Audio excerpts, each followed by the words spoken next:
Police ও নিরাপরাধ মানুষ হত্যা করে পার পাবেন না বিরোধী দলীয় নেতা, হুঁশিয়ারি প্রধানমন্ত্রীর। গ্যাসের মুচলেকা দিয়ে 2001 সালে ক্ষমতায় যায় বিএনপি। সরকারের কর্মকাণ্ডে ভীত জনগণ এখন প্রতিরোধ গড়ে তুলছে, দাবি হান্নান শাহর। মামলা দিয়ে আন্দোলন থেকে বিরত রাখা যাবে না, বললেন ডক্টর মোশাররফ।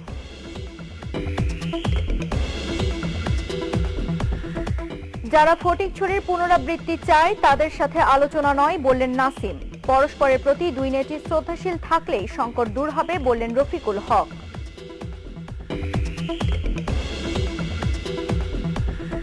সমঝোতামূলক বাজেট প্রণয়নের প্রস্তাব সিপিডির। পদ্মা সেতু অন্য উন্নয়ন ব্যাহত করবে বলে আশঙ্কা প্রকাশ।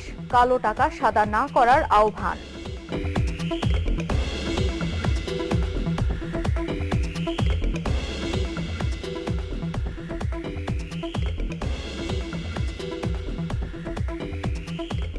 আসসালামু আলাইকুম, আমন্ত্রণ জানাচ্ছি মাই টিভির সংবাদে। আপনাদের সাথে আছি আমি সিনথিয়া আক্তার। শুনছিলেন এস আলম গ্রুপ সংবাদ শিরোনাম, এবার বিস্তারিত। যুদ্ধাপরাধীদের বাঁচাতে বিএনপি ও জামায়াত শিবির সন্ত্রাসী কর্মকাণ্ড চালাচ্ছে, কিন্তু কোনো ষড়যন্ত্র চক্রান্ত সফল হবে না। যুদ্ধাপরাধীদের বিচার বাংলার মাটিতে হবেই হবে। শনিবার বিকেলে কুমিল্লা টাউন হল মাঠে স্থানীয় আওয়ামী লীগ আয়োজিত বিশাল জনসভায় তিনি হুঁশিয়ারি উচ্চারণ করে বলেন, নিরাপরাধ মানুষ সহ কর্তব্যরত পুলিশ হত্যা করে বিরোধী দলীয় নেতা পার পাবেন না। তিনি বলেন, গ্যাস রপ্তানির মুচলেকা দিয়ে 2001 সালে ক্ষমতায় গিয়েছিল বিএনপি। কুমিল্লায় গ্যাস ক্ষেত্র সহ 22টি উন্নয়ন প্রকল্পের উদ্বোধন করেন প্রধানমন্ত্রী শেখ হাসিনা। বিস্তারিত মানিকলাল ঘোষের রিপোর্টে। মানুষ হত্যা ও হরতালের নামে দেশব্যাপী সহিংসতা সৃষ্টির মাধ্যমে দেশের অগ্রযাত্রাকে বাধাগ্রস্ত করছে বিরোধী দল, এমন অভিযোগ করে প্রধানমন্ত্রী শেখ হাসিনা বলেন, কোনো হত্যার দায় এড়াতে পারবেন না বিরোধী দলের নেতা।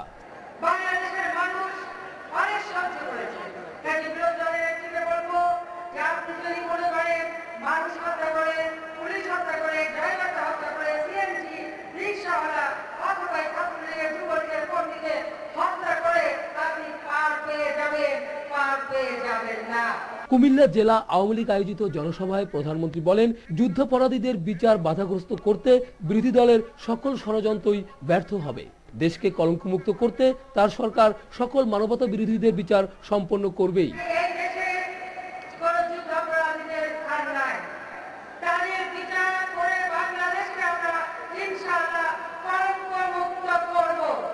গ্যাস বিক্রির মুচলেকা দিয়ে বিএনপি 2001 সালে ক্ষমতায় এসেছিল বলেও মন্তব্য করেন প্রধানমন্ত্রী।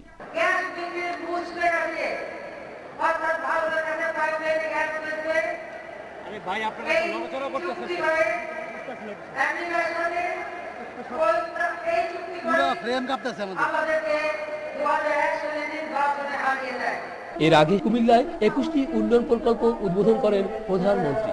এছাড়াও তিনি মুরাদনগর মুখলিসপুরে দেশের 25তম গ্যাস ফিল্ড ত্রিকাল গ্যাস ক্ষেত্র উদ্বোধন করেন। মানিকলাল ঘোষ, মাই টিভি। সরকারি দলের লোকজনের কর্মকাণ্ডে ভীত সন্ত্রস্ত হয়ে বিভিন্ন স্থানে জনগণ এখন প্রতিরোধ গড়ে তুলছে বলে দাবি করেছেন বিএনপির স্থায়ী কমিটির সদস্য আসম হান্নান শাহ। দলের স্থায়ী কমিটির আরেক সদস্য ডক্টর খন্দকার মোশাররফ হোসেন বলেছেন, সরকার সন্ত্রাস ও নৈরাজ্য সৃষ্টি করে বিরোধী দলের নেতাদের নামে যতই মামলা দায়ের করুক না কেন, আন্দোলন থেকে বিরত রাখা যাবে না। শনিবার রাজধানীতে আলাদা অনুষ্ঠানে তারা এসব কথা বলেন। ইউসুফ আলীর রিপোর্টে বিস্তারিত। বিএনপির আটক নেতাদের মুক্তি এবং নির্দলীয় নিরপেক্ষ তত্ত্বাবধায়ক সরকার ব্যবস্থা পুনঃপ্রবর্তন সহ বিভিন্ন দাবিতে জাতীয় প্রেস ক্লাবের সামনে মানববন্ধন ও প্রতীকী অনশন কর্মসূচি পালন করে বিএনপির কয়েকটি সহযোগী সংগঠন। বিএনপির অন্যান্য নেতাদের গ্রেফতার করা হলে বিরোধী দলের আন্দোলন থেমে যাবে, আইন প্রতিমন্ত্রীর এমন বক্তব্যের সমালোচনা করে বিএনপি নেতা ডক্টর খন্দকার মোশাররফ হোসেন বলেন, আওয়ামী লীগ নেতারা এমন বক্তব্য দিয়ে জনমনে আতঙ্ক সৃষ্টি করতে চায়। বাংলাদেশ জাতীয়তাবাদী দল সন্ত্রাসে বিশ্বাস করে না। আমরা সরকারকে বলতে চাই, আপনারা বরং যে সরকারি সন্ত্রাস আপনারা শুরু করেছেন, আপনারা বাঁকা পথে ক্ষমতায় যাওয়ার পথ খুঁজছেন, তা বন্ধ করুন। এক মন্ত্রী বলেছে যে আরো যারা বাকি আছে তাদেরও গ্রেফতার করলে নাকি আন্দোলন থেমে যাবে। আন্দোলন চলেছে, আন্দোলন চলবে। কোন নেতৃবৃন্দকে গ্রেফতার করে আন্দোলনকে ঠেকা দেওয়া যায় না। যত গ্রেফতার করবেন আমাদের নেতা কর্মীরা আন্তরিকভাবে আন্দোলনে ঝাঁপিয়ে পড়বে। সরকারি দলের লোকজনের অত্যাচার ও নির্যাতন সইতে না পেরে জনগণ এখন তাদের অপকর্মের বিরুদ্ধে প্রতিরোধ গড়ে তুলছে বলে দাবি করেন বিএনপির অপর নেতা আসম হান্নান শাহ। ফটিকছড়ি ও গ্রামের লোকেরা কি আওয়ামী লীগের অফিসে গিয়ে হামলা করেছিল? না আওয়ামী লীগের 1000 গুন্ডা ওই গ্রামে গিয়ে মসজিদে হামলা করেছিল? হামলাকারীদের গ্রামবাসী প্রতিহত করেছে, এতে কয়েকজন দুষ্কৃতিকারী তারা মারা গেছে। মেহেরপুর জেলা বিএনপির সহসভাপতি শমশের মালিথাকে বোমা মেরে হত্যা করার প্রতিবাদে নয়াপল্টনে দলের কেন্দ্রীয় কার্যালয়ে সংবাদ সম্মেলনে বিএনপির চেয়ারপারসনের উপদেষ্টা শামসুজ্জামান দুদু বলেন, আওয়ামী লীগ ক্ষমতাকে পাকাপোক্ত করার জন্য বিরোধী দল দমনের মিশনে নেমেছে। দেশবাসীকে দমানো সম্ভব নয়, বরং আপনারা এই পালাবার পিছন দরজাটা প্রশস্ত করে রাখুন, জন আক্রোশে পালাতে গিয়ে যেন প্রচুর না খেতে হয়। ইউসুফ আলী, মাই টিভি, ঢাকা। বর্তমান সরকারের সকল কার্যক্রম অগণতান্ত্রিক। বাণিজ্যমন্ত্রী জি.এম. কাদেরের এমন বক্তব্যের সমালোচনা করে মন্ত্রিপরিষদ থেকে তাকে পদত্যাগের আহ্বান জানিয়েছেন আওয়ামী লীগের প্রেসিডিয়াম সদস্য মোহাম্মদ নাসিম। শনিবার সকালে রাজধানীর পাবলিক লাইব্রেরিতে মুজিবনগর দিবস উপলক্ষে বঙ্গবন্ধু ও জাতীয় 4 নেতা পরিষদ আয়োজিত এক আলোচনা সভায় তিনি এই আহ্বান জানান। মোহাম্মদ নাসিম বলেন, যারা দেশে ফটিকছড়ির মতো ঘটনা আরো ঘটাতে চায় তাদের সাথে কোনো আলোচনা হতে পারে না। উনি কিভাবে এই কথা বলেন? যদি জি.এম. কাদের সাহেব আপনার আপত্তি থাকে, নৈতিক যদি সাহস থাকে, আপনার পদত্যাগ করেন, পদত্যাগ করে তারপরে এই কথা বলেন। আজকে বিএনপির দায়িত্ববান নেতারা বলে আবার ফটিকছড়ি ঘটাবো, আবার খুন করব, আবার আওয়ামী লীগকে আক্রমণ করবো। এটা কোনো কথা হলো? এটা কোনো ভাষা হলো? ওদের সঙ্গে আলোচনা তো দূরের কথা, ওদের মুখ দেখাও এখন পাপ। আমাদের কাছে মুখ দেখাও পাপ ওদের সঙ্গে। দলীয় সরকারের অধীনে নির্বাচন হলে ভোট কারচুপির সম্ভাবনা থাকবে বলে মন্তব্য করেছেন ব্যারিস্টার রফিকুল হক। শনিবার সকালে জাতীয় প্রেস ক্লাবের সুশাসনের জন্য নাগরিক সুজন আয়োজিত এক গোলটেবিল বৈঠকে তিনি আরো বলেন, দুই নেত্রী পরস্পরের প্রতি শ্রদ্ধাশীল থাকলে রাজনৈতিক সংকট দূর হবে। একই ব্যক্তির দুইবারের বেশি প্রধানমন্ত্রী না হওয়ার বিধান করার পক্ষেও মত দেন ব্যারিস্টার রফিকুল হক। অরাজকতার পথ পরিহার করে সমঝোতা ও আলোচনার মাধ্যমে দেশে আইনের শাসন প্রতিষ্ঠার তাগিদ দেন অন্যান্য আলোচকরা। মিজান শাহজাহানের রিপোর্ট। সুশাসনের জন্য নাগরিক সুজনের এই গোলটেবিল বৈঠক। বৈঠকের শুরুতেই বিরাজমান রাজনৈতিক বাস্তবতায় নাগরিক ভাবনা ও করণীয় শীর্ষক মূল প্রবন্ধ উপস্থাপন করেন বদিউল আলম মজুমদার। ব্যারিস্টার রফিকুল হক বলেন, দুই নেত্রী পরস্পরের প্রতি শ্রদ্ধাবোধ ও বন্ধুভাবাপন্ন মনোভাব প্রদর্শন করলে দেশের চলমান সংকট দূর করা সম্ভব। দুই নেত্রীর কাছে আমার অনুরোধ, তারা একে অপরকে শত্রুদের মতো না দেখে,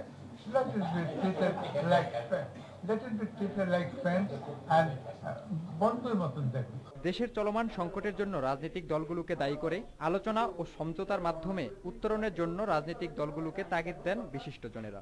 কারো মধ্যে সামনে কি আছে, কি হতে পারে, এটা কোনো সমঝোতা না আসলে এদের কোনো উদ্বিগ্নতা দেখা যাচ্ছে না, কোনো ইঙ্গিত দেখতে পাচ্ছি না তাদের কথাবার্তা বা তাদের বক্তৃতার মাধ্যমে। এটা অত্যন্ত দুঃখজনক। অত্যন্ত নিরপেক্ষ ধরনের একটা যে কোনো নামের একটা সরকারের অধীনে আগামী নির্বাচনটা যদি হয়, তাহলে দেশটা প্রত্যেকটা তাদের পদক্ষেপের মধ্যে যদি সরকারের ইচ্ছার প্রতিফলন ঘটে, তারপর এইরকম একটা ঘৃণার সংস্কৃতিতে, এইরকম একটা প্রচন্ড অবিশ্বাসপূর্ণ সংস্কৃতিতে কিভাবে নিরপেক্ষ নির্বাচন সম্ভব? আইন বদল, বিধান বদল, সবকিছু বদল করতে পারি, কিন্তু অ্যাটিটিউড, বিহেভিয়ার, কালচার, এবিসি বদল করবে কি আমাদের? আমরা মানুষ না বদলালে যারা এগুলো প্রয়োগ করব, সেগুলো না বদলালে আমরা সবকিছুই কিন্তু আগের মতোই আমাদের থেকে যাবে। মিজান শাহজাহান, মাই টিভি, ঢাকা। নিরপেক্ষ নির্বাচনের মাধ্যমে দেশের প্রকৃত মালিক জনগণ তাদের প্রতিনিধিদের হাতে ক্ষমতা হস্তান্তরের পরিবেশ সৃষ্টির জন্য সরকারের প্রতি আহ্বান জানিয়েছেন গণফোরাম সভাপতি ডক্টর কামাল হোসেন। শনিবার বিকেলে রাজধানীর মহানগর নাট্যমঞ্চে জাতীয় স্বার্থে জাতীয় ঐক্যের লক্ষ্যে মহাসমাবেশে তিনি আরো বলেন, মুষ্টিমেয় স্বার্থান্বেষী লোকের কারণে গণতন্ত্র কলুষিত হচ্ছে। সমাবেশে তত্ত্বাবধায়ক সরকারের সাবেক উপদেষ্টা ডক্টর আকবর আলী খান পরবর্তী নির্বাচন পদ্ধতি নিয়ে গণভোটের ব্যবস্থা করার জন্য সরকারের প্রতি আহ্বান জানান। তত্ত্বাবধায়ক সরকার হবে কি হবে না, যদি বিবাদমান দুটি রাজনৈতিক সিদ্ধান্ত গ্রহণ করতে না পারে, তাহলে এই সিদ্ধান্ত গ্রহণ করার ক্ষমতা আমাদেরকে দেওয়া হোক। আমরা দেশের মানুষ গণভোটের মাধ্যমে নির্ধারণ করব। খ্যাত পণ্ডিত অধ্যাপক আমেরিকায় বলেছেন, সে ওদের দেশের ব্যাপারে, যেখানে আমাদের সরকার হয়ে গেছে 1% সরকার, 1% দ্বারা সরকার, 1% স্বার্থে সরকার। এই জিনিসটা আমরা বাংলাদেশে হতে দেব না। সাবধানী ও সমঝোতামূলক বাজেট প্রণয়নের প্রস্তাব দিয়েছে বেসরকারি গবেষণা সংস্থা সিপিডি। সংস্থার শীর্ষ নির্বাহীরা আশঙ্কা করছেন, নিজস্ব অর্থায়নে পদ্মা সেতু নির্মাণ হলে অন্য উন্নয়ন কার্যক্রম ব্যাহত হবে। শনিবার সকালে রাজধানীর ধানমন্ডিতে সিপিডি কার্যালয়ে সংবাদ সম্মেলনে নতুন বাজেট প্রস্তাবনা তুলে ধরা হয়। বাজেটে কালো টাকা সাদা না করার সুযোগ রাখার আহ্বান জানায় সিপিডি। চলমান রাজনৈতিক সংকট মোকাবেলা করে আসন্ন বাজেট প্রণয়ন ও বাস্তবায়ন সরকারের জন্য একটি বড় চ্যালেঞ্জ হিসেবে কাজ করবে বলেও মনে করেন সিপিডির শীর্ষ নির্বাহীরা। আরো জানাচ্ছেন রাকিব হাসান। কেমন হবে আগামী বাজেট, কি হবে তার আকার, কোন খাতকে দেয়া হবে অগ্রাধিকার, এই বিষয়গুলো বিবেচনায় রেখে গবেষণা চালায় বেসরকারি গবেষণা সংস্থা centre for policy dialogue CPD. ধানমন্ডিতে সিপিডির কার্যালয়ে আয়োজিত সংবাদ সম্মেলনে গবেষণালব্ধ ফলাফল তুলে ধরেন ডক্টর ফাহমিদা খাতুন। কালো টাকা সাদা না করার প্রস্তাব দেন তিনি। লিগ্যালাইজ করার সুযোগটা দেওয়া হয় বিনিয়োগ প্রবৃদ্ধির জন্য, কিন্তু দেখা যায় যে তার সাফল্য বিনিয়োগ প্রবৃদ্ধির জন্য কিংবা সম্পদ সঞ্চালনের ক্ষেত্রে তার সাফল্য অত্যন্ত সীমিত। সেই জন্য আমরা বলছি এই বছরে এই ধরনের কোনো বিনিয়োগ বর্ধিত করার জন্য কোনো ধরনের কোনো নামে এই ধরনের সুযোগ যাতে না দেওয়া হয়। আয়ের সাথে ব্যয়ের সামঞ্জস্য রেখে বাস্তবতার নিরীক্ষে বাজেট প্রণয়নের প্রস্তাব করেন সিপিডির সম্মানিত ফেলো ডক্টর দেবপ্রিয় ভট্টাচার্য। পদ্মা সেতুকে গুরুত্ব দিতে গিয়ে অন্যান্য গুরুত্বপূর্ণ খাতে যেন বরাদ্দ কমিয়ে আনা না হয় সেদিকে নজর দেওয়ার পরামর্শ দেন সিপিডির নির্বাহী পরিচালক ডক্টর মুস্তাফিজুর রহমান। সুতরাং এইবারের বাজেটেও আমরা আশা করব যে মূল থ্রাস্টটা যাতে থাকে, যে অনেক প্রকল্প যেগুলো বাস্তবায়িত হয় না অন্যান্য বছর থেকে, এগুলো চলে আসে, এগুলো এই কারণে এগুলোর ব্যয় বৃদ্ধি পায়, সেই জায়গাটাতে যাতে জোর দেওয়া যায় যে প্রকল্পগুলি শেষ হওয়ার কথা ছিল সেগুলো যাতে শেষ করা যায়। এইবারের পদ্মা ব্রিজের জন্য ব্যাপক পরিমাণে অর্থ বরাদ্দর কারণে আপনার শিক্ষা স্বাস্থ্য খাতে প্রকৃত অর্থে যেই পরিমাণ অর্থ বৃদ্ধি হওয়ার কথা সেই পরিমাণ অর্থ পাওয়ার ক্ষেত্রে আশঙ্কা সৃষ্টি হচ্ছে। সংযমী হওয়া উচিত, সতর্কতামূলক থাকা উচিত। চলমান রাজনৈতিক সংকটের ধারাবাহিকতা বজায় থাকলে তা 2013-14 অর্থ বছরের বাজেটেও প্রভাব ফেলবে বলে মনে করেন সিপিডির নির্বাহীরা। এই যে রাজনৈতিক অস্থিতিশীলতা, এর ফলে অর্থনীতিতে অনেক ধরনের অভিঘাত সৃষ্টি হয়েছে এবং এক ধরনের সমঝোতামূলক দৃষ্টিভঙ্গি থেকে বাজেট প্রণয়ন করতে পারলে ভালো। রাকিব হাসান, মাই টিভি, ঢাকা। আগামী 2013-14 আন্তর্জাতিক সন্ত্রাস বিরোধী আইন 2009 এর অধীনে সন্ত্রাসী সংগঠন জামাত শিবিরের রাজনীতি নিষিদ্ধ করার দাবি জানিয়েছেন দেশের বিশিষ্ট নাগরিকরা। শনিবার সকালে রাজধানীর ইঞ্জিনিয়ার্স ইনস্টিটিউশনের নাগরিকদের জাতীয় সম্মেলনে তারা বলেন, সংবিধান পরিপন্থী হেফাজতে ইসলামের 13 দফা মানলে দেশ 1300 বছর পিছিয়ে যাবে। ধর্মের অপব্যাখ্যা দিয়ে বাংলাদেশকে তালেবানি রাষ্ট্র বানানোর ষড়যন্ত্র প্রতিহত করারও দাবি জানান বিশিষ্টজনেরা। বিস্তারিত মানিকলাল ঘোষের রিপোর্টে। জামায়াত শিবিরের রাজনীতি নিষিদ্ধ, যুদ্ধাপরাধীর বিচার ত্বরান্বিত করা সহ 5 দফা দাবিতে নাগরিক সমাজের এই জাতীয় সম্মেলন। জামায়াতের রাজনৈতিক উত্থানে প্রত্যক্ষ ও পরোক্ষভাবে আওয়ামী লীগ ও বিএনপির ক্ষমতার লোভকে দায়ী করে অসাম্প্রদায়িক বাংলাদেশ গড়তে অনতি বিলম্বে জামায়াতের রাজনীতি নিষিদ্ধ করার দাবি জানান বিশিষ্ট জনেরা। রাজনৈতিক দল হিসেবে নয়, কিন্তু জঙ্গিবাদী সংগঠন হিসেবে আমরা জামাতে ইসলামী এবং ইসলামী ছাত্র শিবিরকে নিষিদ্ধ করার দাবি জানাই। এই সংগঠনের যে আর্থিক উৎস তার উপর রুদ্ধ করা। সরকারকে জিজ্ঞেস করব আর কত সহিংসতা করলে জামাত শিবির নিষিদ্ধ হবে। তাদের এই শক্তি বৃদ্ধির পিছনে বর্তমান ক্ষমতাসীন দল এবং প্রধান বিরোধী দলের যে দায়ভাগ আছে সেই দায়ভাগ আমরা অস্বীকার করতে পারি না।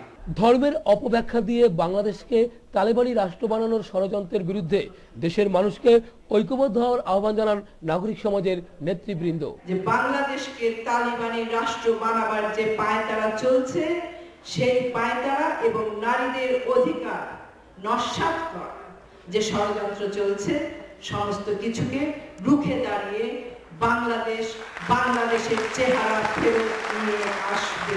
হেফাজতে ইসলাম নামে একটা দল তারা হাজির হয়েছে এবং তারা এমন 13টি দফা দিয়েছে যে যার একটি দফা যদি মানা হয় তো দেশ 100 বছর করে পিছিয়ে যাবে এবং 13টি দফা মানলে আমরা 1300 বছর পিছিয়ে যাব। মুক্তিযুদ্ধের চেতনায় বাংলাদেশ গড়তে সকল অপশক্তিকে প্রতিহত করার লক্ষ্যে জাতীয় ঐক্যের বিকল্প নেই বলেও মনে করেন সম্মেলনের অন্যান্য বক্তারা। নারীর অধিকার। মানিকলাল ঘোষ, মাই টিভি, ঢাকা। চট্টগ্রামের লালদিঘির ময়দানে সুন্নি জনতার ইসলামী মহাসমাবেশে বক্তারা নাস্তিকবাদী ব্লগারদের বিভীষিকা ও জামায়াত হেফাজতীদের জঙ্গিবাদী আস্ফালন থামাতে দেশবাসীকে ঐক্যবদ্ধ সংগ্রামে শামিল হওয়ার আহ্বান জানিয়েছেন। শনিবার বিকেলে আল্লামা নুরুল ইসলাম হাশিমির সভাপতিত্বে মহাসমাবেশে আহলে সুন্নাত ওয়াল জামায়াতের পক্ষ থেকে 12 দফা দাবি তুলে ধরা হয়। এ সময় শীর্ষস্থানীয় সুন্নি ওলামা মাশায়েখ ও ইসলামী চিন্তাবিদরা বলেন, আন্তর্জাতিক মহাপরিকল্পনার অংশ হিসেবে দেশে দেশে ধর্মবিরোধী নাস্তিকবাদীরা বিভীষিকা সৃষ্টির পাশাপাশি গোড়া কট্টরপন্থীদের সন্ত্রাস ও জঙ্গিবাদী কর্মকাণ্ড চলছে।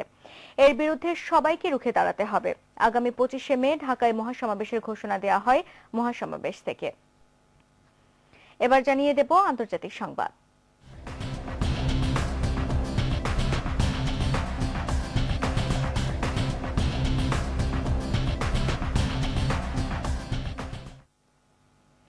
পাকিস্তানের সাবেক প্রেসিডেন্ট পারভেজ মোশাররফকে 14 দিনের বিচারিক রিমান্ডে পাঠিয়েছেন দেশটির সন্ত্রাস বিরোধী আদালত। শনিবার আদালতে তোলা হলে ক্ষমতায় থাকাকালে বিচারক অপসারণের অভিযোগে সাবেক প্রেসিডেন্টকে 2 সপ্তাহের বিচারিক রিমান্ডে পাঠান আদালত। তবে মোশাররফের দল আল পাকিস্তান মুসলিম লীগের মুখপাত্র মোহাম্মদ আমজাদ সংবাদ মাধ্যমকে বলেছেন, তার বিরুদ্ধে বিচারক অপসারণ ও তাদের পরিবারকে 6 মাস ধরে গৃহবন্দী রাখার অভিযোগ অস্বীকার করেছেন মোশাররফের আইনজীবীরা। এটা সম্পূর্ণই অসত্য একটি অভিযোগ। তার মুক্তির জন্য উচ্চ আদালতে আপিল করবে মোশাররফের আইনজীবীরা। এবার খেলার সংবাদ।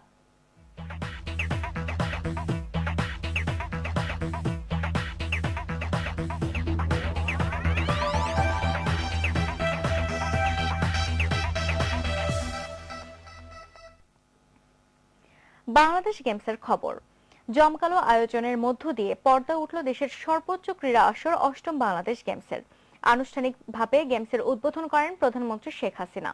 শনিবার বঙ্গবন্ধু জাতীয় স্টেডিয়ামে বর্ণিল উদ্বোধনী অনুষ্ঠান উপভোগ করেন সবাই। এস এম আরিফের রিপোর্টে বিস্তারিত। জাতীয় সঙ্গীতে শুরু হয় বাংলাদেশ গেমসের উদ্বোধনী অনুষ্ঠান। এরপর গেমসের আনুষ্ঠানিকতা সেরে নেন বিভিন্ন জেলা থেকে আসা অ্যাথলেটরা। আমরা শপথ করছি যে 8ম বাংলাদেশ গেমস 2013 এর ডিজিটাল বোর্ডে স্বাক্ষরের মাধ্যমে গেমসের আনুষ্ঠানিক উদ্বোধন করেন প্রধানমন্ত্রী শেখ হাসিনা।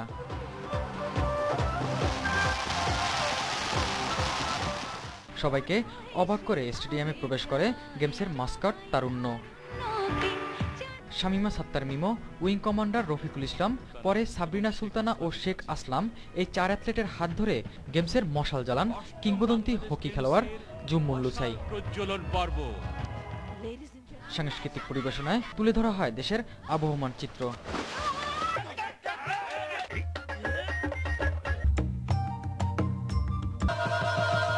এর মাঝেই ভেসে উঠেছিল বঙ্গবন্ধুর বজ্রকণ্ঠ। একঝাঁক কিশোর কিশোরীর দেশের সর্ববৃহৎ পতাকার ডিসপ্লেতে গেমসের থিম সং গাইলেন সুবীর নন্দী সহ খ্যাতনামা শিল্পীরা।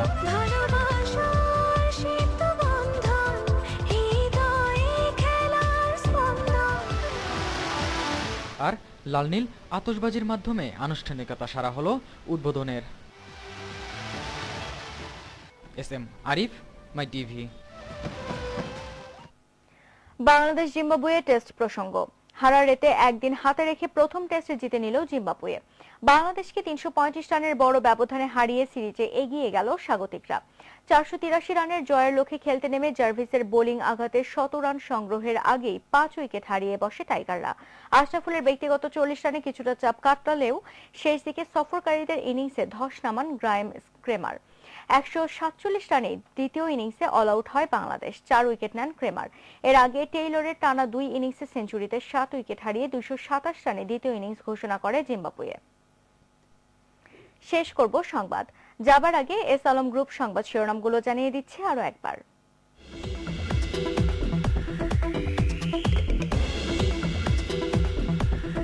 পুলিশ ও নিরাপরাধ মানুষ হত্যা করে পার পাবেন না বিরোধী দলীয় নেতা, হুঁশিয়ারি প্রধানমন্ত্রীর। গ্যাসের মুচলেখা দিয়ে 2001 সালে ক্ষমতায় যায় বিএনপি। সরকারের কর্মকাণ্ডে ভীত জনগণ এখন প্রতিরোধ গড়ে তুলছে, দাবি হান্নান শাহর। মামলা দিয়ে আন্দোলন থেকে বিরত রাখা যাবে না বললেন ডক্টর মোশাররফ।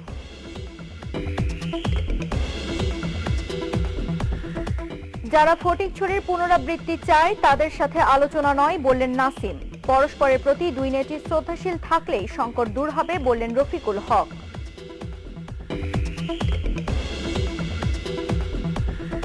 সমঝোতামূলক বাজেট প্রণয়নের প্রস্তাব সিপিডির, পদ্মা সেতু অন্য উন্নয়ন ব্যাহত করবে বলে আশঙ্কা প্রকাশ। কালো টাকা সাদা না করার আহ্বান। পারভেজ মোশাররফ 14 দিনের বিচারিক রিমান্ডে, মুক্তির জন্য উচ্চ আদালতে আপিল করবেন সাবেক প্রেসিডেন্টের আইনজীবীরা। জমকালো আয়োজনের মধ্য দিয়ে পর্দা উঠল অষ্টম বাংলাদেশ গেমসের, উদ্বোধন করলেন প্রধানমন্ত্রী শেখ হাসিনা।